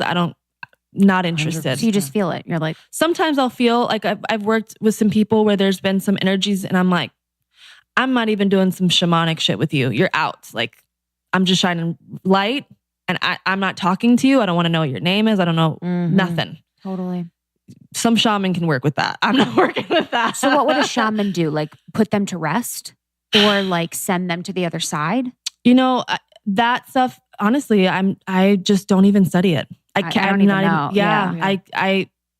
I personally, I don't feel like that is where my focus is in this lifetime, at least for now. And so I haven't even really studied shamanic work. Now, I definitely will help people pull out negative things or help them, move things that are, not of the light out of them. But I use light to do that. So, and sometimes that's actually a slower process, to be fair. Sometimes just shining light takes a little bit longer than like going in and just like extracting the icky shit, Wow. you know? So like if someone's really working on something that's really dark and there's like a lot of ancestral negativity that is really attacking them spiritually, I would go see a shaman that specifically works in that first, Right. personally, because most Reiki healers are focusing on bringing the Reiki light into you and helping you open it up that way. And that can sometimes take more sessions, or if someone's really powerful, it's just like a different way of working. And I'm sure people have different opinions about this, because to be honest, shamanic work is not my expertise. But I can say there have been some times where, there's one time in particular I will never forget, where there was a super dark energy in the room, and it was like talking to me super negatively, like in my mind's eye, like telling me that the Reiki was going to hurt this person. And when that came, because I could feel the energy, I was like, ooh, there's a really like icky energy. I'm just going to stay here. And I called in the angels. I called in Michael. Right, Michael. I was like, I'm just going to stay here and just keep shining the light. And then I heard, you're hurting her with the Reiki. And it was actually, you're hurting the baby, because she was trying to get pregnant. And when I heard that, I was like, that is evil, because Reiki, I just got chills. Reiki does not hurt. Reiki is only the light, only the light. So I was like, no, I know that's not right. So I'm like, getting chills. Whatever that is, you're not welcome. You're not welcome here. This is only the light. That's all that I work in. That's the only thing that works through me in this healing. So whatever you are, depart from this room. And it did. But that was a really crazy experience, because I had never experienced that thing. And so that, even like from a less like scary, spooky. Yeah. If you ever like hear this voice of like, you know, you're hurting someone when you're like, and obviously this is not to take away from being a conscious and aware of like maybe when you're doing something that might be hurtful. Obviously we always want to use consciousness, but like, let's say prayer. If you're praying for someone in a light filled way, if you ever feel or hear something that's like, don't pray for this person or something like that, that is not the light. No, that's not it. When we're working in the light, we're working in the light. And obviously you use your consciousness to be aware of how you're using your light. And where you're coming from. Is it coming from a place of self, or is it coming from the light? But when you start to get stuff like that, it's like, ooh, no. That's not right. Oh no, honey. Does that make sense? 100. I wonder if that she had, was it the person that had something attached to them? She had a lot of energies around her that were working against her, and she had expressed that to me. So I kind of knew what I was getting into before. Yeah, 100%. But that was really weird, because I had never experienced that ickiness before. And, you know, there's kind of that feeling. And I guess to turn the conversation upward, it's just, I think, a reminder for me that, you know, there are things out there that are not of the light. There are people who have things attached to them that are not of the light. And that's something that we don't judge them for, because we all have things in our field and in ourselves that we're working out. But what's really interesting is, my personal perspective and philosophy is we just shine light on that. Just shine light. That's love, right? You just shine love. You just shine compassion. Doesn't mean you need to be like hanging out with it. Yeah. You know, like in the Bible, if you look at like the different times that Jesus was being met with the opponent, aka the devil, he was like just dropping Bible verses on him. Just like, no, dude, it says in the Bible this, like, and that's just like, more light, more light, more light. He wasn't arguing like, devil, you're stupid, go away. It's like, no, God, I am a child of God. And like, this is the light, you know? So that's just, I think in our everyday, that's how we can kind of come against those things by not coming against it and just saying, no, light. Yeah. Wow. I just took that to a whole other place. That was fucking cool. Oh God. That was so fucking cool. Okay, sorry. So for our girls, if they want to like, you know, do some energy, like energy 101, like this is my sort of like last question. Energy 101, like how could they sort of work? I know, right? I know. How could they we literally scratched. Like, sorry guys, we're gonna leave and then move to my couch and we're gonna do we're gonna some girl time. Yeah. So how would they work with their energies to kind of understand them better, or maybe understand where they need healing, or what are some things that they could do? I would say, you know, spend some time tapping into your own energy field by just meditating on it, spending time with yourself, and really just, even if it's something that seems kind of out there to you, where you feel like, I haven't been trained, I don't know what to do, just meditate and just say, I want to know my energy. I want to know who I am. I want to feel to a greater degree so I can have a deeper understanding of myself, and start to just meditate on that. And after just a few times of asking, you'll start to get answers, and listen to those answers. Don't write them off. I think it's so easy because we're like, oh, well, that was just like, I don't know, that was weird, No, really listen to what comes up. And you don't have to take everything as like just the word, but it's just like, okay, that's interesting. I asked myself, like, who am I? And I am light. That's interesting that I heard that. Okay. And so I would say that's the first thing, because you can't, if you're not dialed in to yourself, it's kind of a lost cause. So that's really where you got to start. And obviously you can have people help you. You can hire healers, and you can have, people help you, support you. But to even be able to feel what they're sharing with you, you got to start tapping into your own energy field. And that just comes from a place of inquiry, self-inquiry, and listening. And then from there, once you've done that, study a chakra chart if you're not familiar with the position of your chakras, and just start to use your hands in your energy field and just start to scan your body, and just spend time doing that, and just set the intention. You don't have to be Reiki certified. You don't have to, be trained by anyone to just start to feel into your own energy field. So you can just kind of use your hand. You can actually touch your physical body. You can use your hand maybe like 6 inches from your field, from your physical body in your field, and just kind of start to feel and notice what you feel. Right? And as I'm doing this, like in my heart space, like I can feel a little tingle in my hand, and just notice that. And then just set the intention. I'd like to send energy to myself right now. I'd like to open up my heart chakra. Or if you have maybe some abdomen pains, maybe you are on your cycle or something, and you want to send yourself energy, just start to set that intention. So I would say give yourself the benefit of the doubt that you can do those things. Love that. Yeah, that's a good one. And once you practice it, you will see that you are super powerful. Do you have to be sitting up, laying down, standing up? Doesn't matter. Doesn't matter. Naked, preferable, Naked. but Covered in coconut oil.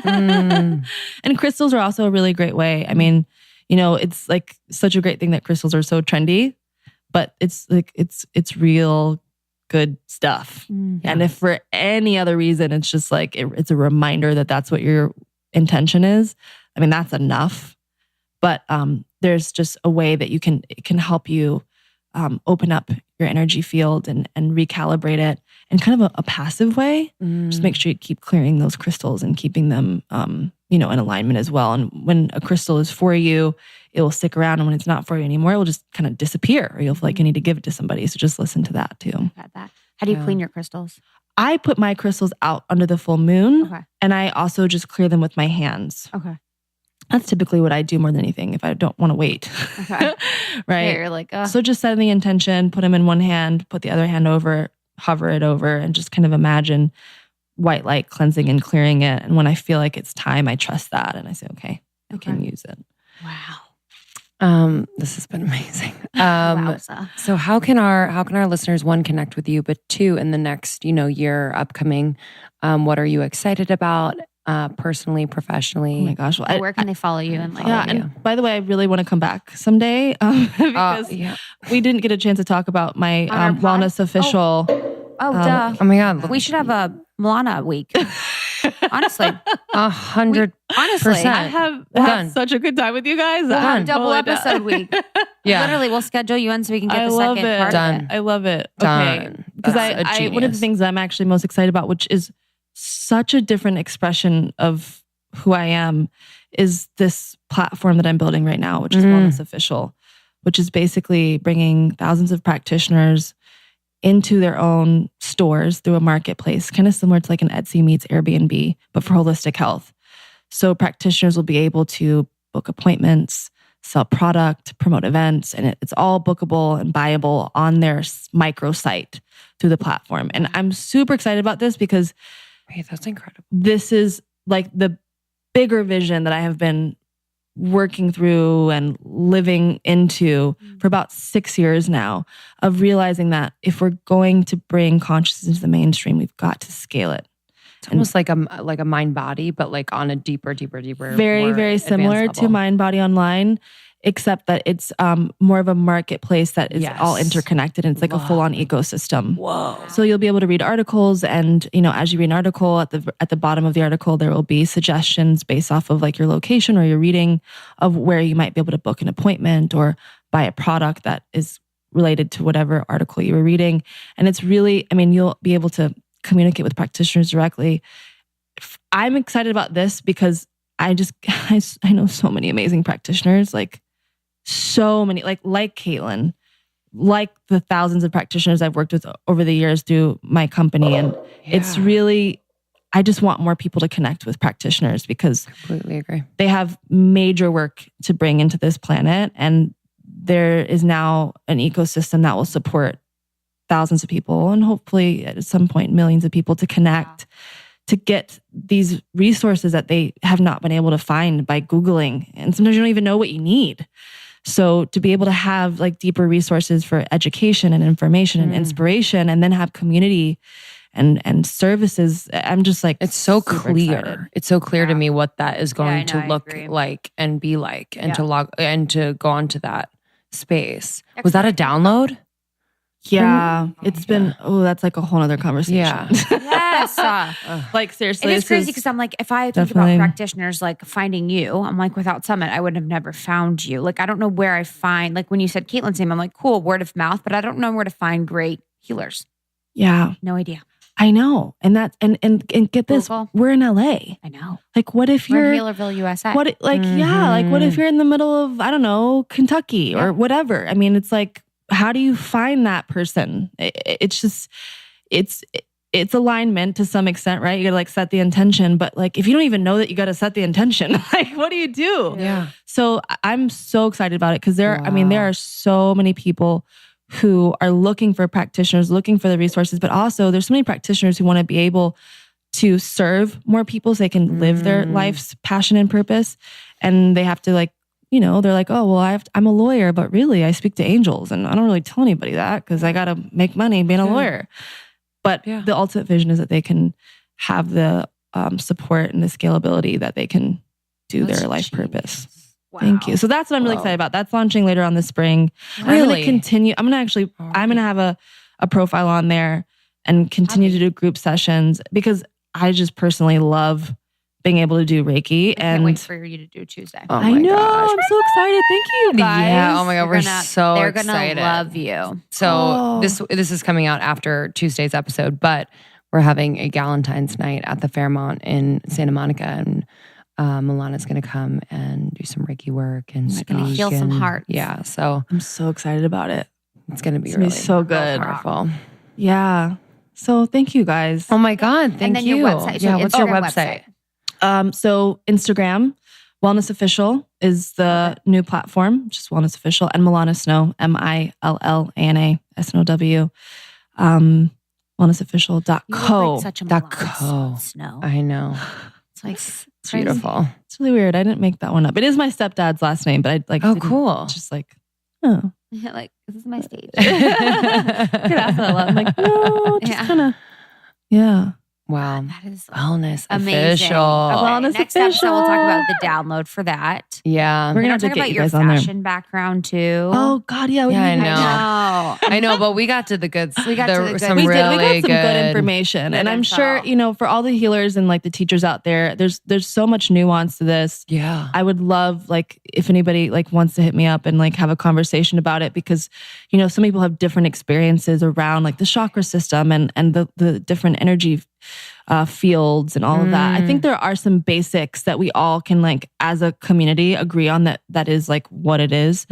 But I've heard different things about what things mean, and I don't think I've ever heard anybody say anything about the Maslow hierarchy of needs. So I'm really curious how you guys out there that do energy healing experience that, and anybody who's receiving it, how that correlates to your understanding of what you experience. So yeah. completely. hit me up. I love that. Oh, all right. Thank you. We love you. Thank Thank you. you. I love you good. guys too. All right. Bye, guys. Bye, Have a great guys. week. Love you. Thanks. We're live. We're live. How freaking was that? That was one How of my did she come favorites. into our life? Magic. Biet Simkin brought her into our life, and now she's a part of our life, and I'm so honored to call her my friend. Yeah, we're going to be doing another episode with her because Yes. Krista and I, since this conversation, have had Healing from her. healing sessions with her, and it's rocked my world. It was insane. It was crazy. It was insane. So join the secret Facebook group. And if you have any questions about Reiki, about energy healing, about anything we talked about, let us know in there, or you can email us or DM us, and then we can talk to her about that in our second episode. We have some exciting things coming up with her, so look out for that. We're going to be collaborating on some events that you all can come to. So we're really excited about that. And this Saturday, March, give me the date. 17th. 17th. From 3:30 to 5 p.m. at the Century City Mall, which is gorgeous. Oh my, I just went there the other day to walk around. Like when I say a mall, people are like, mall. It's an outdoor like mall museum. Yeah. It's beautiful. But we're doing an event with Jordan Younger. Yeah. Yay. The Balanced Blonde Soul on Fire podcast. One of our favorites. Jordan is one of our friends here in LA, and she's amazing. So she's actually going to be interviewing us live. It's going to be a live podcast recording. And we couldn't be more excited to be doing it with her there. So it's on the 17th, 3:30 to 5 p.m. And you can find more information on our website or on our Instagram. All right, guys. It's free. Yeah, it's free. So if you're in the area, bring Come friends. on, come on. Come on. Bring your friends. Make signs for us. Cheer us on. It's going to be one of those. We'll sign boobs. We'll sign babies, whatever. Thank you guys so much for subscribing, rating, and reviewing. It means the world to us. We love you guys. You keep us going. And if you love an episode or love this podcast as a whole, please share it with your friends, family. Thank you for doing that. Whoever could use it. It's kind of a little gift in someone's day. I don't necessarily send our own podcast to people, but even if I listen to another podcast, I'm like, oh, you should listen to this. Just any content where I'm like, oh, I feel like this or could if this is like something resonated with you. Yeah. We'd love if you wrote a review. So the people that write reviews, it means so much. It just helps us get bomb ass people on. And if this has impacted you in any way, writing a review is all you need to do. And get ready, y'all. We're touring the country. We're going to start SF. Turn the country. SF, Chicago, and New York, but we will be traveling to more cities. So if you want us to come to your city, please let us know. Message us, DM us, email us. We love you. Have a great day.